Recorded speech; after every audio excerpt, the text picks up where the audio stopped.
Overcoming the desire to be loved is so liberating because it makes us realize that the expectations that people have for us have been our greatest burden. The expectations that our mom or parents have for us, or family has for us, or girlfriends and boyfriends. All the moments that we've sacrificed our happiness for others. And a lot of people think on the spiritual path, selflessness is about being completely selfless. But actually, it's a balance of selfishness and selflessness. In the sense that, how can you be loved by others before you truly love yourself? And the problem is, people are seeking love from the outside without first truly loving their own pure expression of God. And how can you truly love God if you don't love your own expression of God? That's why the devotees of the Sadguru, those who worship the Sadguru, a lot of fools with pride, they may judge that. But really, when somebody bows to the Sadguru, really he's giving his ego up and sitting in his true throne. Because the ego has been false. It has been telling him you need love in the outside world. You need to love an idea of yourself that is fleeting anyways. But the Sadguru says you are beyond the self. You are free. You are ultimate love. And that's why you are ultimate love, because you are beyond the self. You see, people love images of you, ideas of you, ideals of you, but they don't actually love the true you.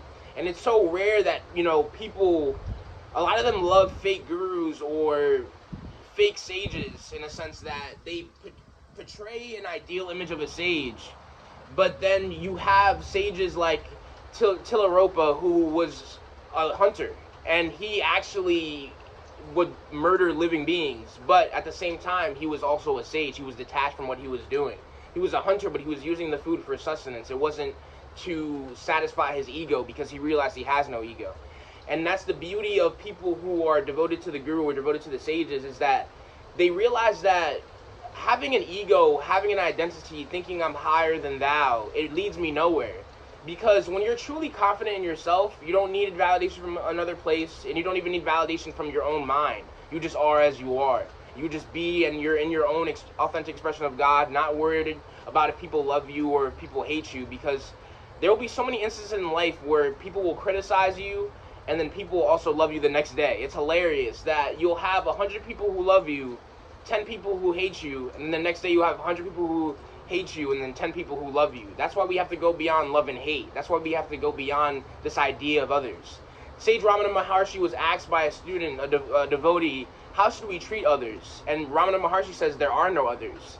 And that's the beauty of this, is that instead of thinking that there's these outside people that you need in your life, or that you need these friends, or realize that the existence is just pure being. There's really nobody else. It's just pure existence expressing itself.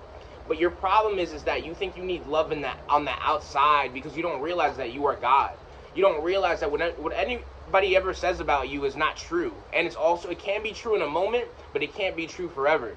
So let's say you make a mistake and everybody hates you, or you make a mistake and you lose a partner, or and you feel like this guilt and shame. You have to realize that guilt is temporary. What you feel is temporary. What you think about yourself, good or bad, is temporary. What people think about you, good or bad, is temporary, because it can't touch the true you. The only thing that can touch the true you is what a funny paradox, is it's beyond words.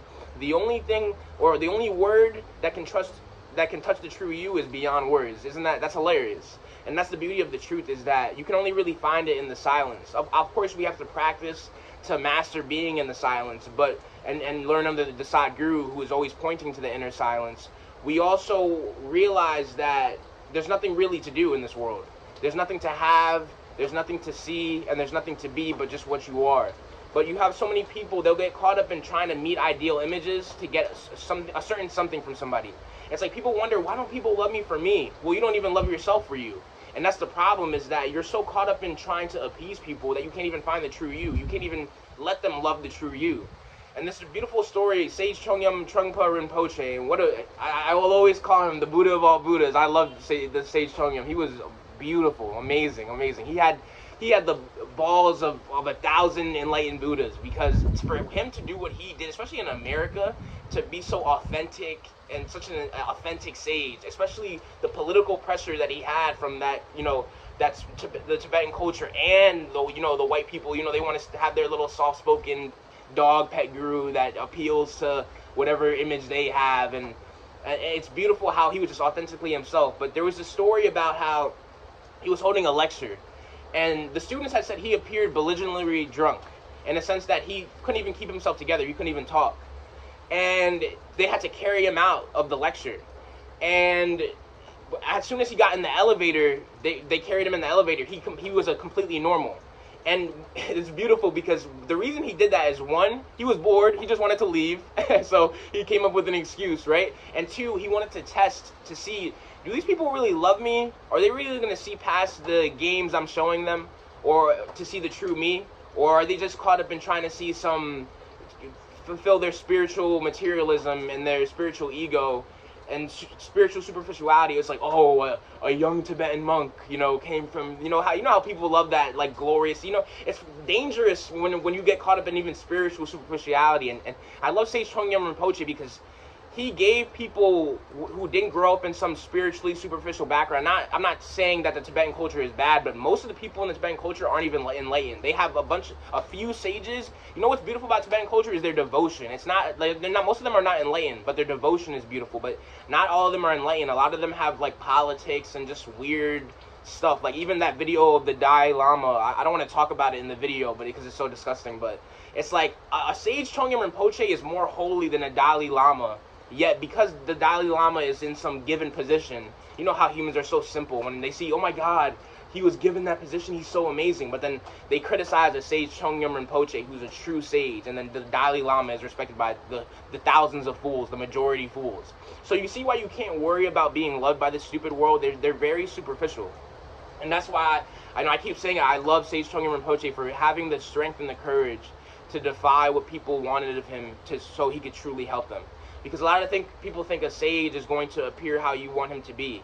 But that's exactly what the opposite of a sage is. Because if the sage appears how you want him to be, it'll only satisfy your spiritual ego. But when the sage is leading you to peace, but at the same time appearing opposite of what you want him to be, that's the true sage. That's the one who's going to truly destroy your ego. And that's the one who's really going to inspire you to be your free and true authentic self. And this is why true sages are so important. Not the little, political people who are given a title and wear robes, but like a sage like Chongyam Trungpa Rinpoche, the sages should be known in every household and in this world. And that's how we will have, as Sage Chongyam Rinpoche, his dream was an enlightened society. And in order to make that happen, we have to spread the teachings. We have to spread this knowledge of freedom. Instead of watching my videos and taking the knowledge, why don't you spread the videos and the words to other people? When you hear about a Sage Chongyam Rinpoche, don't just listen. Do you all notice how I'm telling you about Sage Chongyam Rinpoche? Why don't you do that instead of using people's knowledge, spread the teaching of the sages? That's how we will free this world. That's how we will make a whole world full of bodhisattvas who not only take care of themselves, who not only take care of others, but take care of themselves. Because when you don't spread the teachings, when you just keep it for yourself, you think, oh, I'm getting an advantage over others, but actually you're really missing out on the true point of the teaching. So you have to look out for yourself by looking out for others in a way. And I'm not saying that you have to self-sacrifice, but have that balance and just be free and don't worry about what other people say of you, because they'll never know the true you. It's impossible. There is no you.